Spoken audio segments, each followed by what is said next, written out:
Good afternoon, everyone. I'm Jason, founder of Richer AI, and I'm joined today by Stephen Shapiro from NetArcs. And today we are going to review deep detection and protection, how these two components work together, and discuss the AI generated social engineering landscape and deepfakes specifically. And we'll share some stats from our engagements, what we're seeing in the landscape, discuss how the user base in layer 7, layer 8 attacks are the new frontier for social engineering. So I'll pause there. Stephen, do you want to do a quick intro? Yeah, hi everybody. Thank you. Sorry, there was some technical challenges on my side getting in properly. My name is Stephen Shapiro. I'm the Chief Marketing Officer here at NetArcs. I've been in cybersecurity for decades. Very excited about this. This is a huge, huge problem. So let's just dive right straight into it. Perfect. Thank you. Appreciate it. Cool. Kick it off. Background introduction, what we do and what NetArcs does as well. Breacher AI, we specialize in deepfake red teaming, social engineering using AI-driven attacks. Our focus is basically to test the perimeter and test organizational defenses, users, people, process, and technology all combined into one. Stephen, do you want to give an overview of what NetArcs does? Yeah, so NetArcs is the real-time deepfake and social engineering detection and protection organization. We're early stage, but we've been developing this product for a few years, and we are kind of really the only one that actually do this at with across all these channels that are out there. So we'll talk more about it. This is not about NetArcs; it's about the problem set. But definitely, if you're interested in learning more about how to handle this stuff and how to protect yourself, you can look at us. Cool. Awesome. Thank you. Appreciate it. The challenge and the problem, the pain point that we are all trying to solve is the paradigm shift from Gen AI-based attacks, right? So it's a really hard problem. Traditional cybersecurity is focused on network perimeters, firewalls, physical barriers, right? And those problems still exist today, like vulnerability exploitation, right? Someone trying to get into your network, breaches still exists in 2025. They're still going to exist in 2026. The problem is that we have this new reality where attackers are going after your users as well. They're using more sophisticated technology. They're using Gen AI. They're using deepfakes, social engineering. And the challenge that security teams are going to face is that you have to protect your traditional layer, right? Then you have to focus on this additional layer of application and then user layer 7 and 8 as well. So it's a real hard problem, and it's a challenge that we're going to face. And it's the old threats combined with the new ones make it kind of a modern reality that it's going to be harder to protect all sort of surfaces for your organization. So that's why we're here. And we'll dive into this, we'll discuss this, but it's basically the thing that we're seeing is social engineering is really focused on the human layer and the application layers. That two layers where your users interact with browsers, and then the trusted workflows are being exploited. And that's one of the biggest challenges that I see going into 2026 is how do you protect your user base and how do you protect trusted workflows as well? And that's one of the challenges with deepfakes, right? They don't just prey on technology, they prey on trust as well, which is a real hard challenge. Steven, do you have any thoughts? Yeah, just to further emphasize, I mean, if you look at the OSI model, which is the traditional model that everyone has used for a number of decades around cybersecurity organizations, it has been focused on what we call, the media layers and the host layers, right? Which is the layers 1 through 7. And none of those layers will protect from a compromised human, which is the point of this. So if you look at IDV, if you look at ITDR, if you look at EDR, XDR, if you look at all those various technologies, if the person coming in is an authorized individual, to them, there's no problem, right? That person is authorized to go do whatever it is that they're authorized to go do. So if the human is compromised, they're not going to see it. They're not going to do anything about it, right? And so this is a whole big gap area that was never addressed through this tech paradigm. And so what we're saying is that we really now there's a layer 8 in this new layer called human layer, and it's a social engineering related activities. And nothing you have today can protect you from that, right? And so now you need a whole new paradigm of how do you solve that problem. That's what we're talking about here is how do you prevent the human from the very beginning from being a compromised individual that lets these folks in. And it's the fastest growing cybersecurity threat out there today. If you look at all the statistics and the data from the various industry analysts and from the various folks, it's growing 3,000% year over year from last year to this year and more. So it's a big problem. Yep. Cool. Thank you. Appreciate it, Stephen. I agree fully. So it's moving away from just protecting your firewalls to protecting your users, browsers, email messaging, and then human decision making as well. And I think, in my opinion, I think the future is right. You got to think about your users and how do you protect them outside of your traditional perimeter. It's not just protecting your network devices. It's how do you think about the surface as your human layer as well, and then how do you protect it holistically? And that's a really hard problem and a big challenge to solve in 2026. So cool.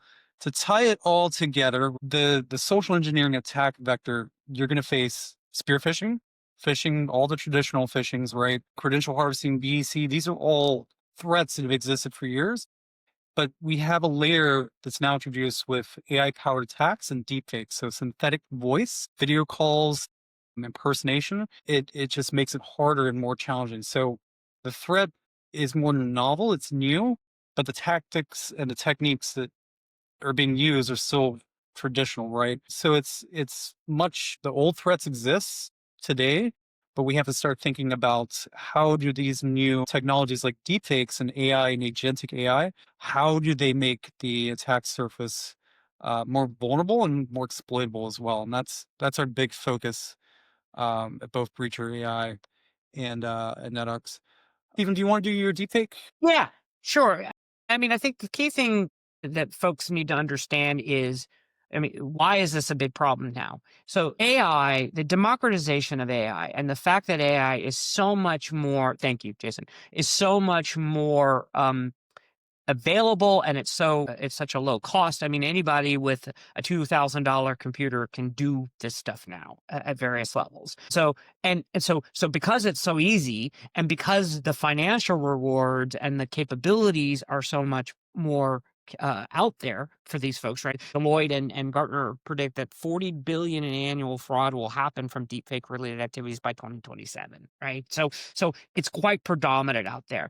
And so this is an example of how it's not just one channel that they're doing. It used to be that someone would do a phishing attack but they do it on predominantly an email, or somebody would go after you on a phone call and they just predominantly go there. The problem is it's all cross channel now. There's a very sophisticated, coordinated set of activities that AI and technology allows them to do in a very automated way at scale. And so here's an example where someone wants to get an employee to transfer a large sum of money, and they go easily find, you can go get on LinkedIn, you can go get the face of the CEO, a picture of the CEO, and you can immediately and go get an audio from, a talk that the CEO did. You can use all that in AI and you can generate your own version of that individual.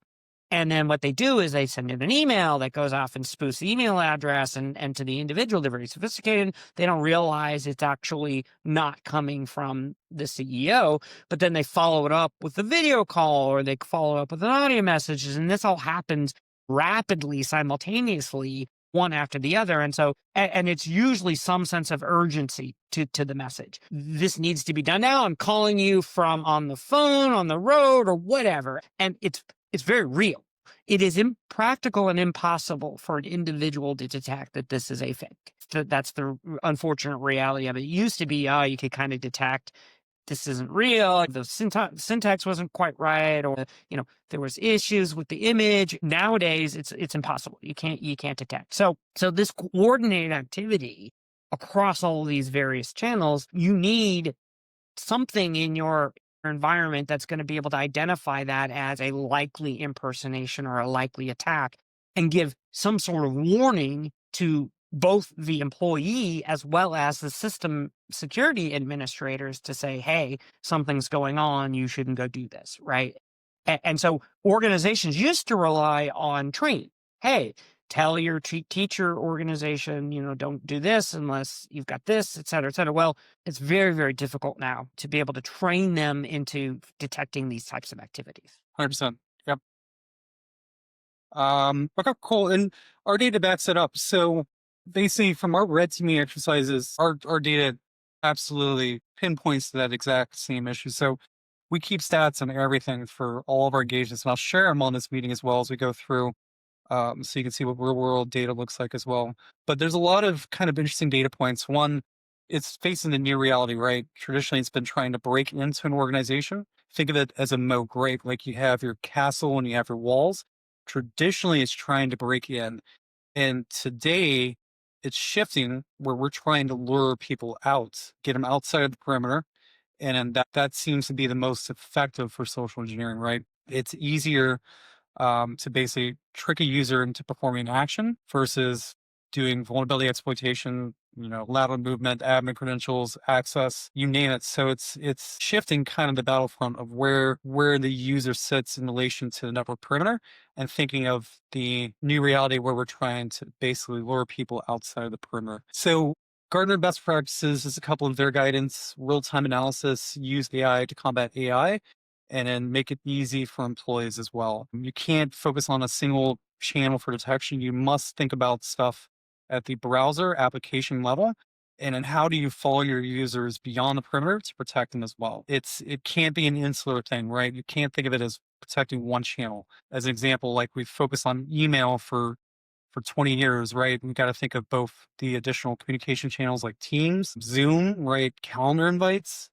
So you have to take a much more comprehensive approach to verify authenticity and then the identity of the individual or whoever you're interacting with as well. So I'll pause there. Stephen, do you have any thoughts? Yeah, I mean, I think, as we are seeing this industry now become more mature, 2025 is really early understanding, early, and now we're starting to really, it's evolving, and it's becoming, much more predominant. And folks like Gartner, who are the experts in this, are really starting to take notice. And NetArcs is one vendor that is being presented. What's key about it is the comprehensive nature, as you said, and so the elements of the 1, 2, and 3 are elements of that. But the important thing is it's not just that you need comprehensive for the perspective of you need to protect all of those various channels. That's one big element of it. But particularly when at ArcSight, what we see is the signals that are being generated and that you gather from looking at all those various channels. And this is something Gartner talks about. Bringing those signals together is what's critical, because those cross-channel signals are what give accuracy to the AI, to the inference models. Instead of multi-factor authentication, you're doing 75, 100-factor authentication. You're finding the things. And when you see things like the email is coming from one location and the phone call is coming from another location, and both the locations are not locations that are typical for the individual, those are signals that say, hey, this is not real, this is a fake. So that's just one example. But the key thing that the analysts are saying is, when you go look to solve these types of problems, you need to make sure that you're solving it in the right way. And they're looking at at the technology providers like us, and they're looking at others to bring this together in the right way. And so it's very, very important that you go and do that. Good stuff. I agree. I agree. I think the answer, like just conversationally, I think it's a combination of people, process, and technology, right? Like you can't solve everything with tech. You can't solve everything with people. Can't solve everything with process. It's ensuring that your defense and your response is aligned to your risk acceptance for social engineering and deepfake, right? And how you solve that, or how you try to solve it, it really depends on your organization, right? There's no one canned approach that solves everything. You have to think about it from a risk-based approach and invest accordingly in your defensive strategy with how you proceed. It's having this threat. And make no mistake, this thing is getting worse. It's not going to go away, unfortunately. I think we're at the precipice of a new future with AI being used for AI software engineering.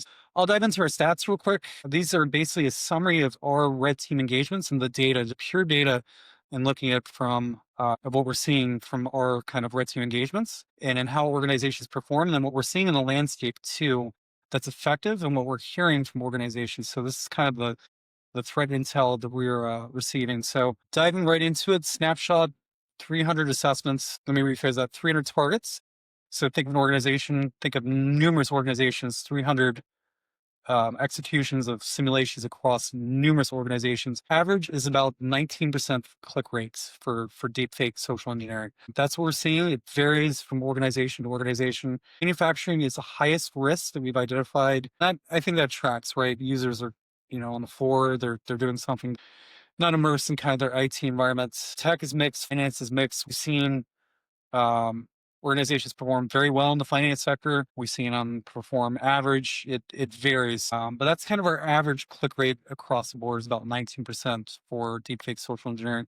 We do measure the effectiveness of awareness training programs as well. So basically, if an organization does have a solution provided, we're keeping track of that, and we're seeing how the user base performs with user awareness trainings. What we found is that organizations that do implement some layer of awareness training typically perform better against deepfake social engineering. About an average of about 35% reduction with awareness training versus not really having mature programs. We look at the platform. We won't ever name names, right? It's all confidential data. We don't name the organization, but this is just data to help you kind of assess and determine what's effective and help you plan your strategy as well. So yeah, 35% risk reduction is what we see typically. And we're measuring the action rate. It's different from click rate, right? So we can measure how many emails like a user clicks on. That's one vector or one kind of metric to look at. But what we really care about is were we successful at hitting the objective of the engagement? So it might be a wire transfer, it might be credentials, it might be data exfiltration. We come in with kind of a scenario and we're seeing if we hit that objective, right? And 35% reduction with a mature awareness training program versus none. So that's what our data is telling us so far. Um, and in platform, right, it's across the board. Like you can deploy a kind of modern sort of awareness training platform. You can do a legacy one.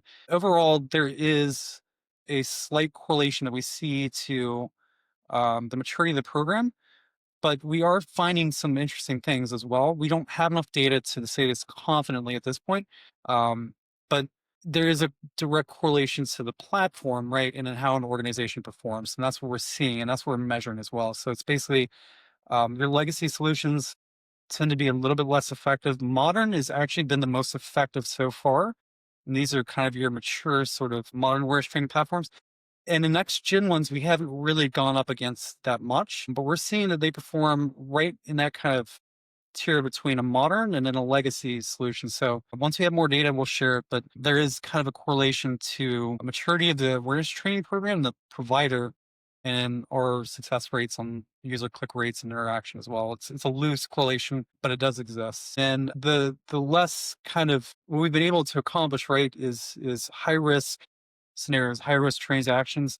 Manufacturing, finance, rights, it varies again from organization to organization. But it does point out that basically you can bypass traditional cybersecurity defenses using social engineering as well as kind of what we're finding. So we come in and we exploit sort of the trusted workflow. We've been able to initiate wire transfers, user credentials, high risk activities. We've been able to validate and pinpoint that vulnerability as well. And our attack vector ranking, what is most effective? We found that a combination of video and agentic AI tends to be the most convincing so far. So I believe that audio is one of the most dangerous vectors for deepfake social engineering, but we found that if we deploy a layer of video as well, that helps add to the realism. So we've been able to do our kind of more advanced with a combination of agentic AI and video based phone calls. SMS combinations tend to be very, very effective as well. And we've actually been able to bypass security defenses using this approach here, and we'll review that. Counter invites and agentic AI, another sort of angle that we are using, and we found that that's been very effective. We'll send a counter invite and basically do a fake Teams or Zoom link. And that has also been another kind of attack vector that's been effective as well. So these are our top three overall. Finance has been our highest risk department. We found that the click rate for finance departments tends to be outsized compared to your average company baseline. Human resources being the second highest at risk for click-through rates, specifically for deepfake social engineering.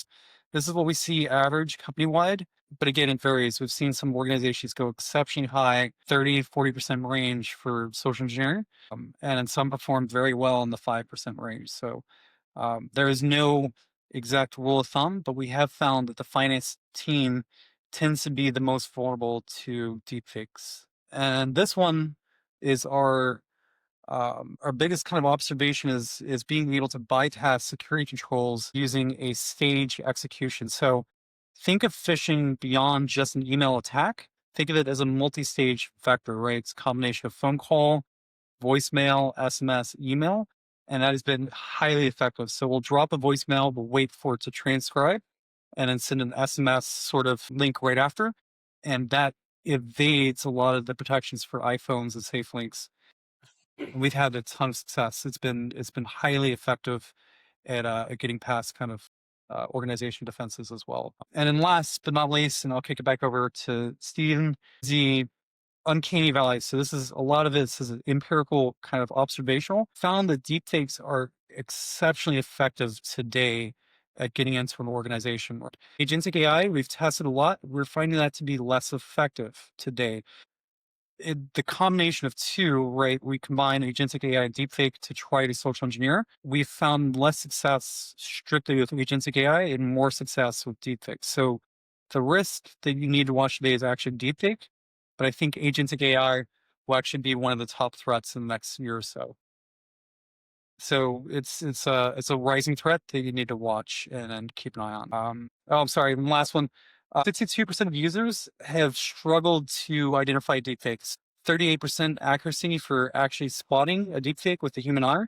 And that's consistent over thousands and thousands of tests. It's basically we'll survey users and say, can you spot the deepfake? Right. And this is very consistent. 62% of the user base really struggles to identify what is a deepfake, with 38% being able to adequately kind of determine if it's a deepfake or not with the human eye. So the one takeaway is do not teach users to spot deepfakes with the human eye. That is a um, failed approach, right? That teaching users to spot irregularities or glitches for deepfakes will fail you. And it drives me nuts when I hear that. I hear experts say, go look for this glitch or whatever. It is incorrect. It's false. And I think that number will actually increase over the next year or so as deepfakes become more. So I'll pause there. That's kind of our assessments. And then, yeah, Stephen, would you like to demo real quick kind of the networks tool? Actually, yeah. Sorry, Jason. Yeah, I was going to do a quick little demo, but before we do that, I just want to make a few things, and then let's answer questions maybe before we do any of that type of stuff. So a few quick things. I mean, what's also important to understand is this is not just, and this is great data from Reacher in terms of understanding and doing in the red teaming. But if you look at the broader category and you look at the broader data coming from the analysts, Gartner, for example, has done a lot of studies on this, and it's a very big problem. In fact, a few of their statistics are they expect every single employee will have been impacted or will be impacted by a deepfake by 2027. So a couple of years from now, everybody's going to have some level of impact on it. Right now, from a recent study they did, so it was from the noise I was making. Apologies. I was just trying to get the data out. 37% of organizations that were surveyed had a deepfake incident, social engineering incident through deepfake. 43% of them experienced it within an audio call in the last 12 months alone. And so ultimately 65% so 2/3 of these organizations that they surveyed had some form of deepfake activity that happened to them in the last year. So it's a big problem. And it's very likely happening to your organization today, but you just may not be aware of the activity. And we see a lot of activity going on, and we feel a lot of folks that are organizations that are contacting us are folks that have been hit with it and have had an incident and now are trying to fix the problem after the problem has occurred. And so we're just trying to get the word out to organizations to say, we don't want that to happen to you. So those are some of the statistics about how it's happening and the predominance of it going on. Maybe we can open it up to some questions about this and about the technology and some of the best practices that might be helpful for folks. And then we can certainly dive into more from there. Based off of what we're seeing in the wild from the clients that come in, we're seeing a lot of low-level fraud being targeted towards finance organizations. So these deepfake attacks are occurring for financial sectors. So a lot of it is loan applications is trying to get a bank account, a lot of sort of financial fraud, but they tend to be kind of lower level and less sophisticated. But we are seeing some advanced ones against organizations. Like as an example, there's an organization where the CIO basically was sick and they were targeted while he was on leave. They did a deep fake and they were actually able to breach the organizations. These attacks are occurring more than make it in the news, and it is something to prepare for, right? A lot of organizations have kind of taken the hasn't impacted me yet. This is not one of those things that you should wait for. You should definitely try to get ahead of it using the risk-based approach. So, just a couple of examples. Again, voice, I think, is really dangerous, especially because even if it's a video deepfake, that voice is what's really going to social engineer someone in kind of a corporate environment, right? It's usually you have to have some sort of guidance or sort of instructions to wire funds or do an action. That's usually going to be voice based, is what we kind of believe. So, out of any vector, right, I'd say focus on voice, right? But they're all very, very dangerous. And then finally, the attack surface, right? Keep in mind that it's now browsers, it's Teams. We've had success with calendar invites. It's email, and it's all the old school social engineering too is still there. So it's evolving. It's becoming more broad, more advanced, and more sophisticated. So One of the questions, I don't know if we have a question here, but one of the questions that we typically get when we go into this topic is first and foremost, where are we seeing and where are the predominant, where is this happening mostly today? Because it is a relatively new threat vector. And what we can say is we hear a lot of our clients and our customers and our prospects, we hear a lot of a few, four general buckets. The first bucket, which is it's accelerating quite rapidly, is hiring. Organizations are hiring bad actors unknowingly. One of There's a well-known one in the industry. Costco hired a bad actor from North Korea, and for 6 months they didn't realize that this person was actually not the person who they said they were, and went through their identity verification process, no problem, and was actually deepfake. And so there are a lot of HR leaders that are coming and saying we'd like a solution to help us prevent from hiring a bad actor, and that's something that these technologies will now help do. It's one. The second one is obviously the fraud, and wire fraud, and everything from $20,000-$30,000 all up to millions of dollars in fraud, and it happens. We talk to organizations where it's happening to them multiple times a week, where they're having it, especially wire transfer intensive verticals and industries. So that's the second one. The third one that we hear a lot about is brand reputation protection from marketing, and marketing worried about somebody coming in and impersonating someone and then getting access to systems and then being able to do things out there that hurt their brand. So that's another one. And then the last one is basically there are now regulations out there, and so organizations have a regulatory requirement to protect their organizations from deepfake related threats. And so risk and compliance is very much now afraid of how do we protect ourselves from this type of thing, and otherwise we will be fined, and especially in EMEA and other regions where the EU, has come up with a new AI related regulation, et cetera.